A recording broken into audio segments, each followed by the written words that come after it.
Welcome to Evolve, Reinventing Leadership, Building Freedom Cultures, with thought leader and award-winning author Yvette Bethel. This podcast provides you with insights and ideas you can use to reinvent your culture through trust and the principles of interconnectivity, flow, and balance. At a time when the world is rewriting the rules of work, traditional leadership practices are not enough. It's time to perceive persistent challenges through a new lens. It's time to evolve. Hello, everyone, and welcome again. This is your host, Yvette Bethel, and the topic for this episode of Evolve is the changing face of leadership. Certified coach, trainer, and author, James, or Jim? You prefer Jim? You can call me Jim, yes. Jim Saliba. So Jim how do I pronounce Saliba? Saliba, you have it perfect. Ah, very nice. So Jim Saliba. Jim started his career as a software engineer and eventually became the VP of a $4 billion tech company. While there, he discovered his passion for leadership and the impact of being a leader that leaders want to follow. Following his tech career, he founded his coaching practice where he engages clients in leadership development and transformation. Leadership is his passion, and he's committed to the growth of leaders through both his coaching practice and his book, 6-Step Leadership Challenge. So hello, Jim. Hello again, and welcome to Evolve. Good morning, and thank you very much for inviting me. I'm very happy to be here today. Yes, it's so great to have you. So, Jim, in the introduction, I mentioned that you discovered your passion for leadership while working with a tech company. Can you share a little bit about your journey to discovery? Sure. I started as a software engineer, as you said. I was into tech, and of course, at that time, it was early on, and we only spelled computer IBM. So That's true. That's how I started in the whole world. And but then I grew to be a VP within a large organization, and I loved having a team and how much we could do and how much we could scale and get done as a team. And there was a lot of change in my life about how do I become a good manager, and then how do I become a good leader, because the skills are completely different than writing code and programming. So it was a long journey. Along the way, I actually found Dale Carnegie. I took a couple Dale Carnegie courses, and that really helped me a lot to coach people. It actually built my coaching style. Oh, interesting. So, you've been working on this leadership path for a while, and different people have different ideas of what leadership is. What is your definition of it? What do you think it is? I believe leadership is getting things done, getting things accomplished through people. A leader can't do things all by themselves. And the ones that try to do everything by themselves are the micromanagers, as I call them, and they will fail. They can't scale. They can only grow so big. Leadership is being able to get things done with other people, where management is getting tasks done. You mentioned scaling a couple times already. So it sounds like scaling is important to your definition of leadership. Can you say a bit more? Oh, yes. I guess I did say that a lot. At one point in my career, I had a manager who told me one person can't do everything. You can't, he used the word scale, and that's where I picked it up from. Now, there's a quote out there, with one person you can go fast, but with many people you can go far. So that's kind of my idea of scaling. We can do a lot more with many people, and the whole idea of being able to grow teams and have teams collaborate is an enormous skill by itself. So, I think both of us have been around for a while, and I'd like to understand, based on your perspective, when you compare when you became a leader, back in the day, to modern leadership, what are the differences? What's different now? Um, when I became a leader, I think the whole thing around emotional intelligence was just coming out. Mm, I think that was an enormous change to how leaders should lead. It gave more personality and one-to-one understanding of people and different people. I can't manage 20 people the same way. They're different people. I need to know their differences. At the same time, the next big thing that has been growing within leadership is the idea of corporate cultures and how that culture will help the company move forward or hinder it move forward. You can let your culture grow organically by itself, or you can actually try to move it in a direction the way you lead. And when I say grow organically, sometimes it doesn't grow the way you want. For example, I have what I call the four fears of leadership. mhm, And these are things that stop leaders from moving forward. And the first one is the fear of incompetence. Sometimes we call that imposter syndrome.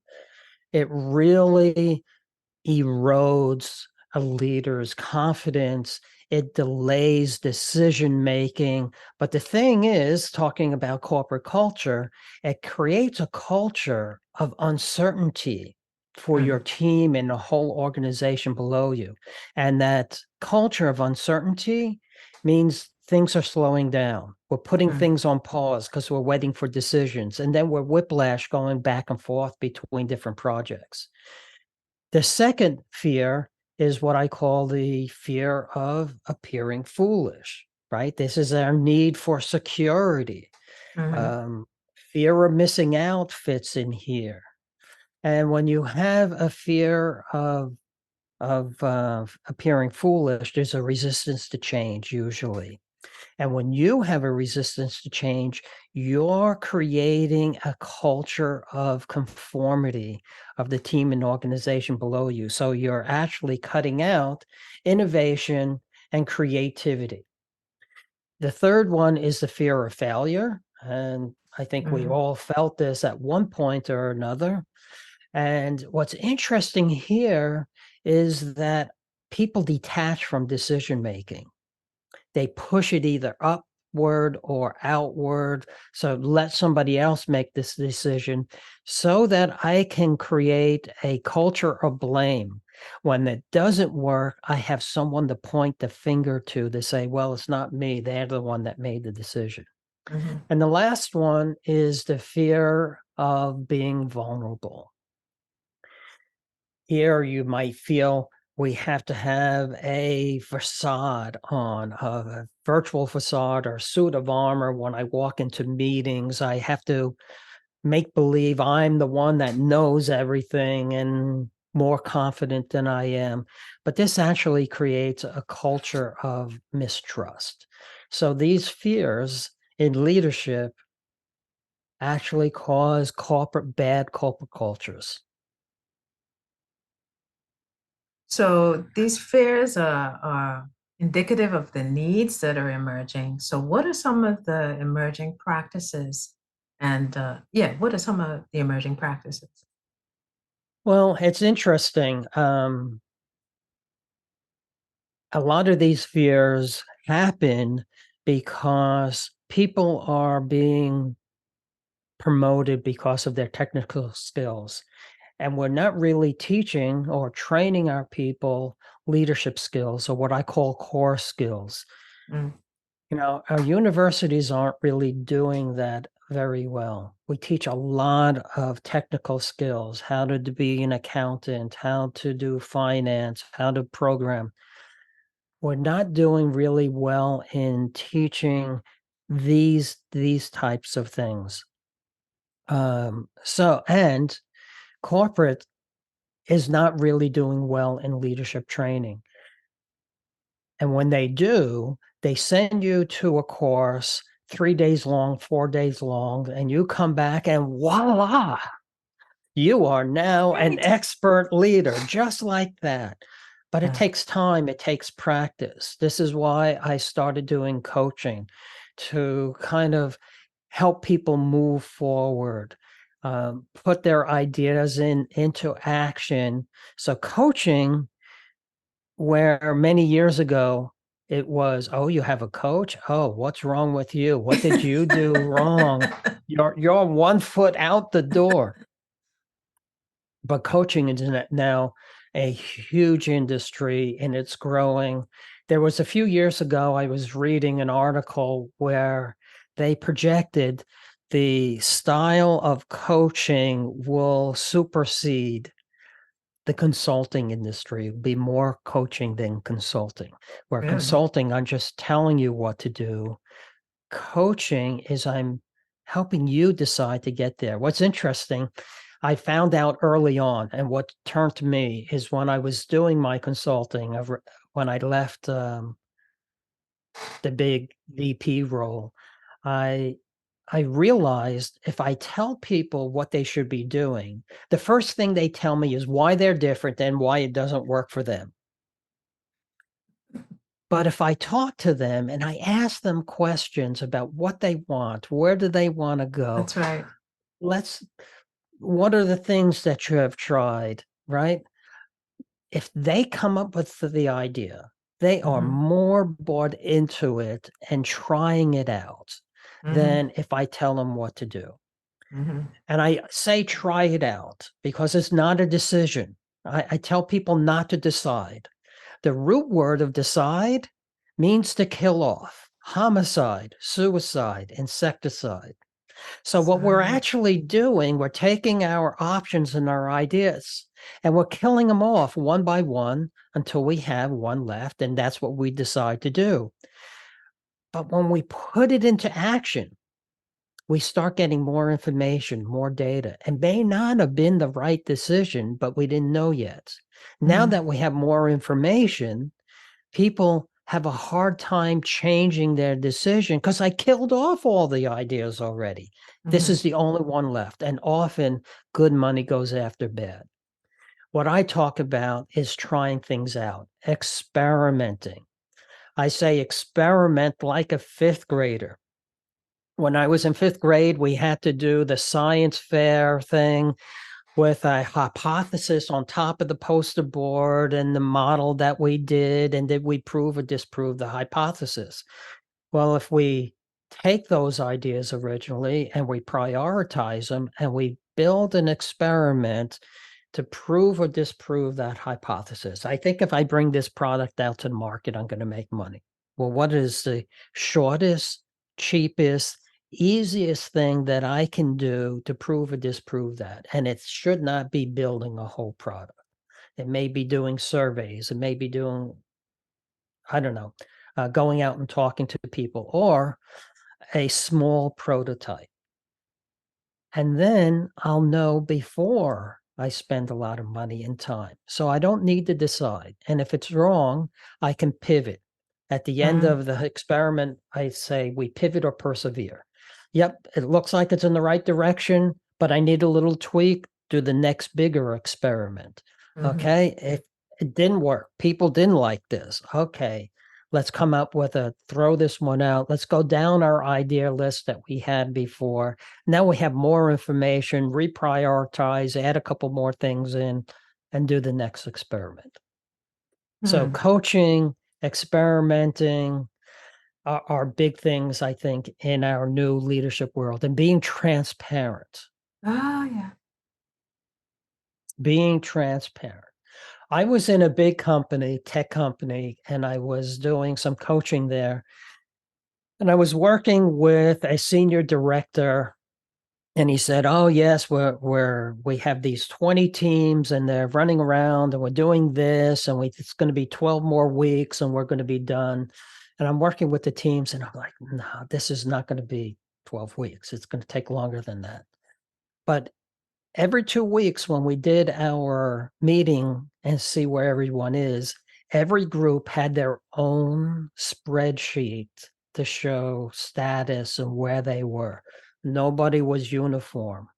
And then when it came to about a month before the project was due, all voila, all hell breaks loose. We're not going to be ready.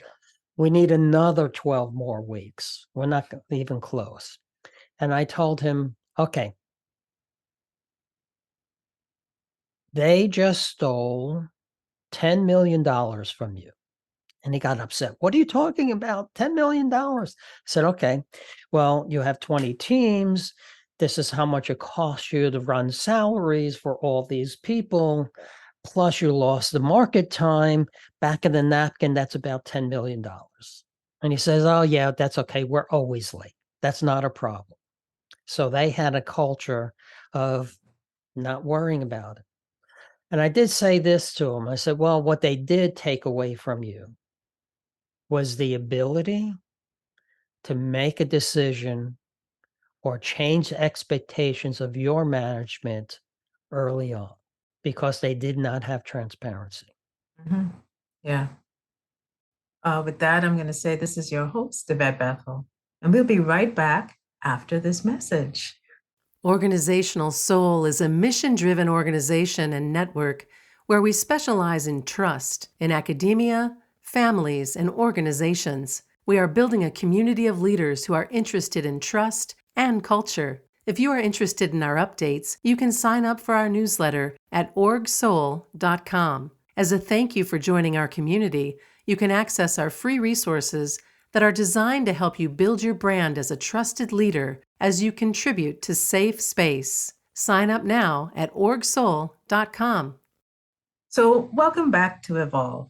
Our guest is certified coach, trainer, author, and public speaker, Jim Saliba. So, Jim, what created the need for all these changes to leadership? Well, I believe that in the early 1900s, the turn of the century, we had a workforce that was mostly uneducated, mostly manufacturing. Most people that were educated were up in management. Today, it's completely different.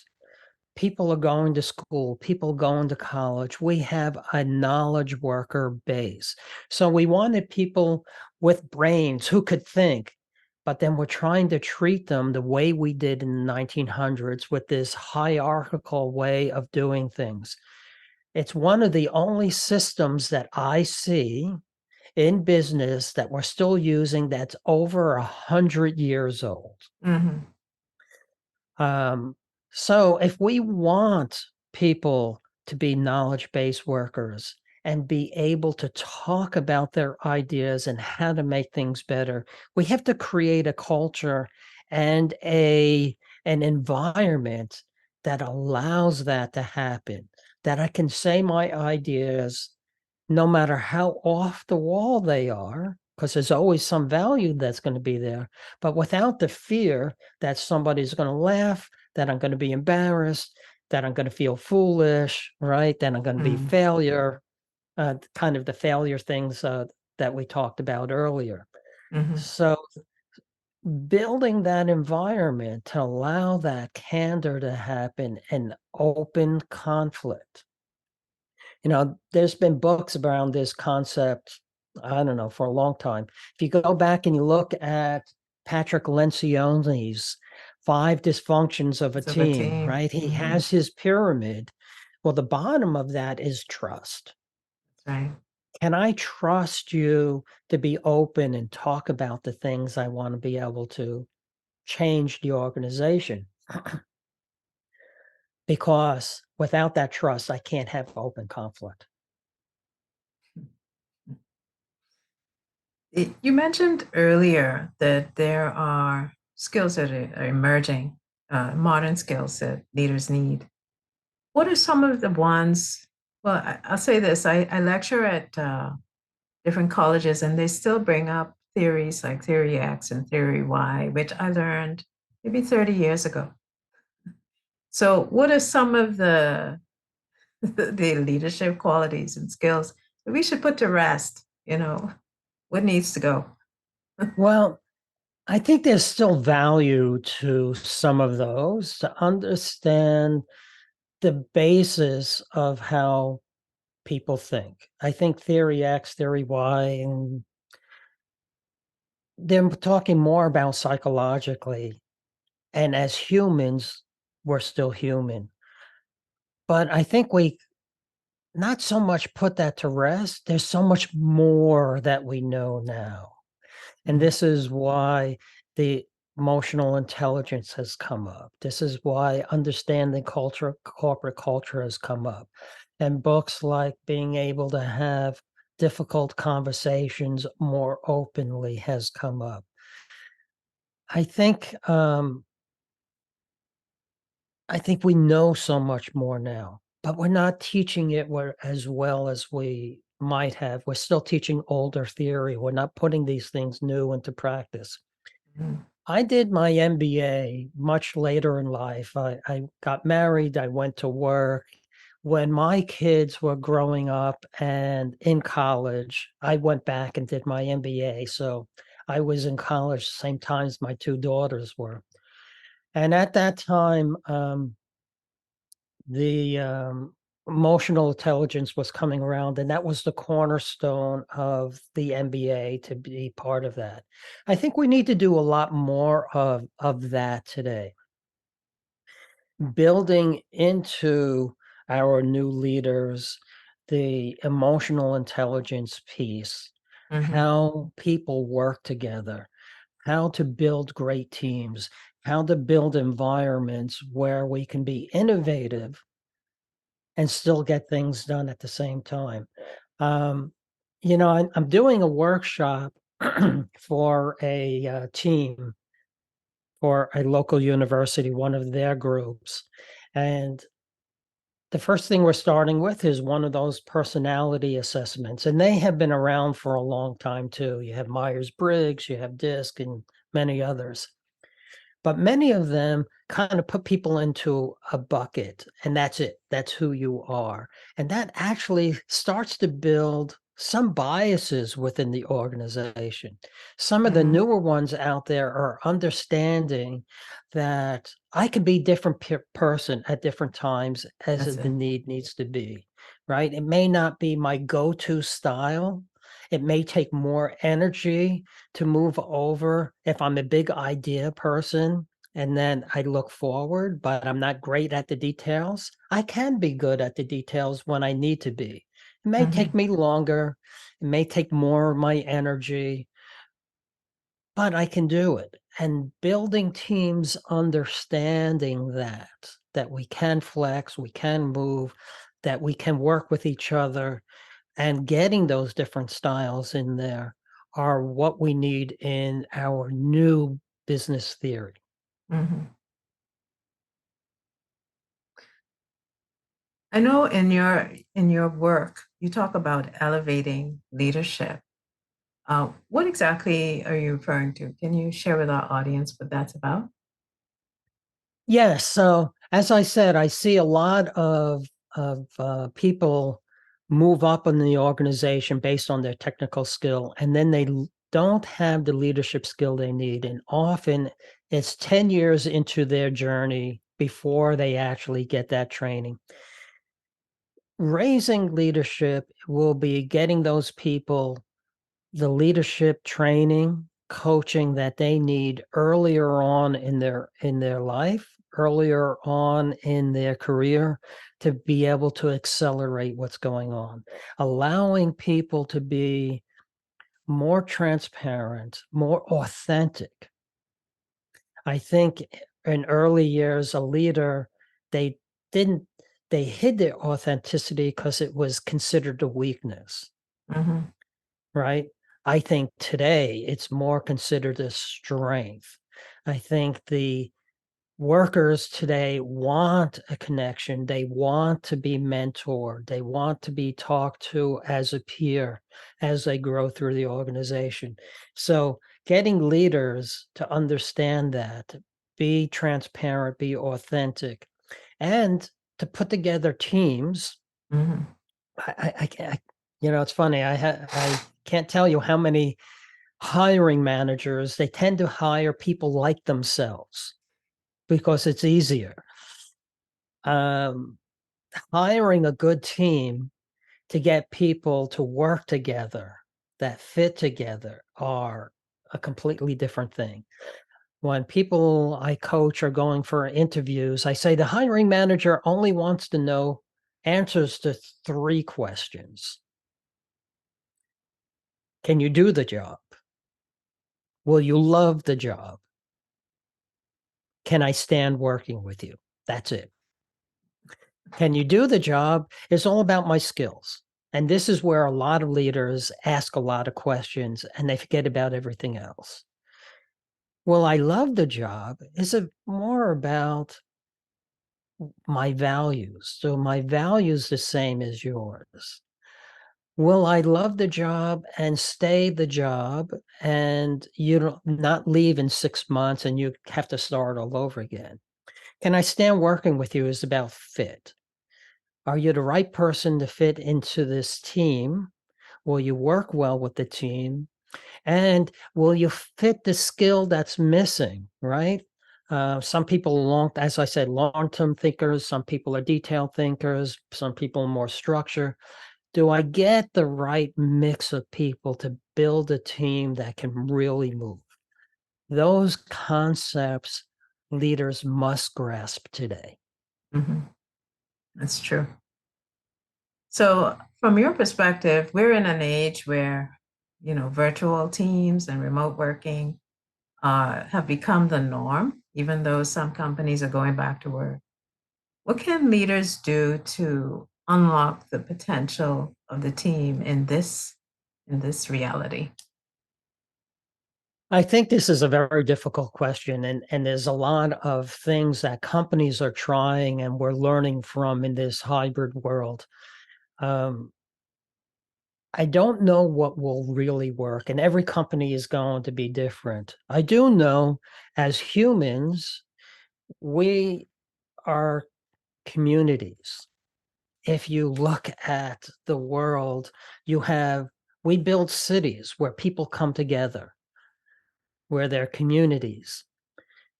We socialize. We're social animals.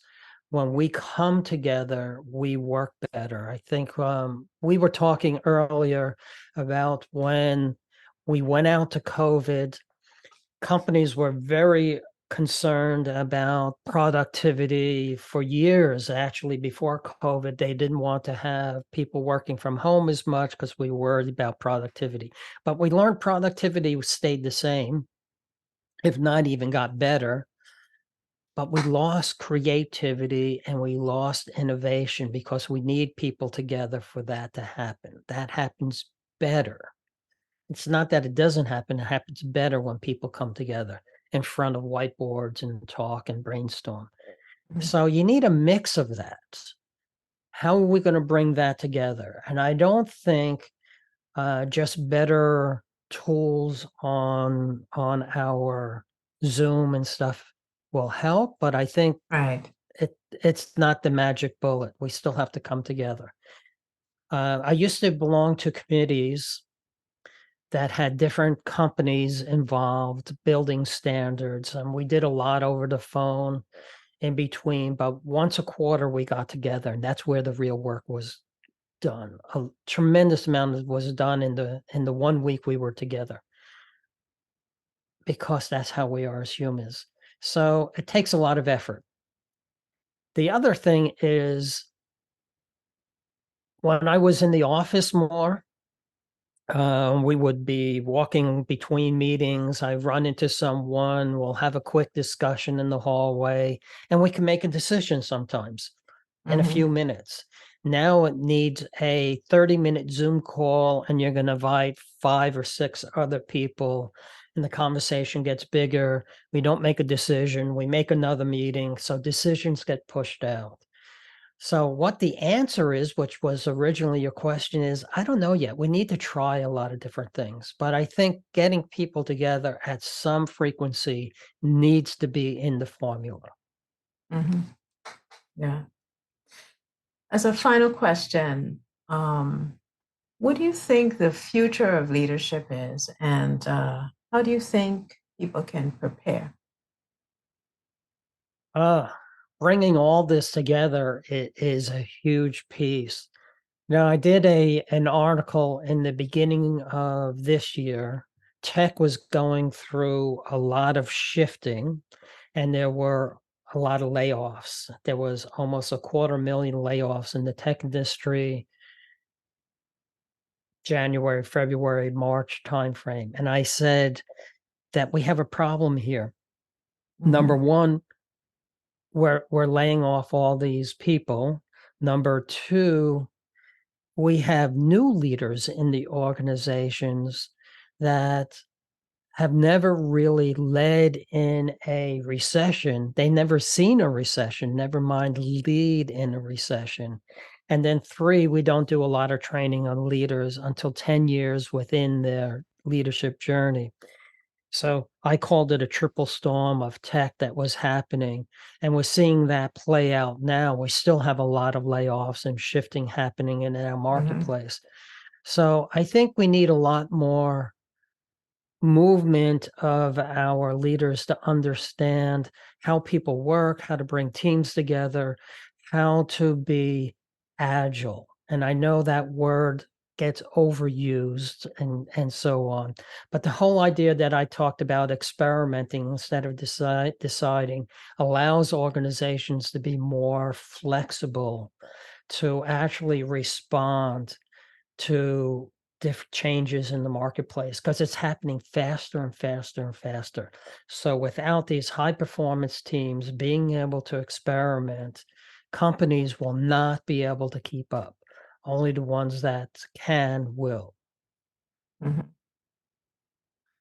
With that, I'd like to reinforce something you said earlier. You said with one person you can go fast, but with many people you can go far. And I think that's a great ending point for our conversation. And I'd like to thank you, Jim, for such an engaging interview. Your insights can certainly support our audience with their leadership. So, can you please share with us before we go how the audience can connect with you? Oh, great. Yes. Well, of course, there's my website, which is jamessaliba.com. You can find me there. I'm on LinkedIn. Again, look for James Saliba, and I look at my LinkedIn virtually every day. Also, you can go to Twitter. I do have my book that's on Amazon, and that's called the 6-Step Leadership Challenge. So those are different ways that you can get a hold of me. And my email is jim@jamessaliba.com. So this has been Yvette Bethel and Jim Saliba, and we would like to thank you for taking the time to join us at Evolve, reinventing leadership, building freedom cultures. Thank you for listening to Evolve, Reinventing Leadership, Building Freedom Cultures. Learn more about our proprietary trust, leadership, and culture courses and certifications at the IFB Academy. You can check them out at organizationalsoul.learnworlds.com.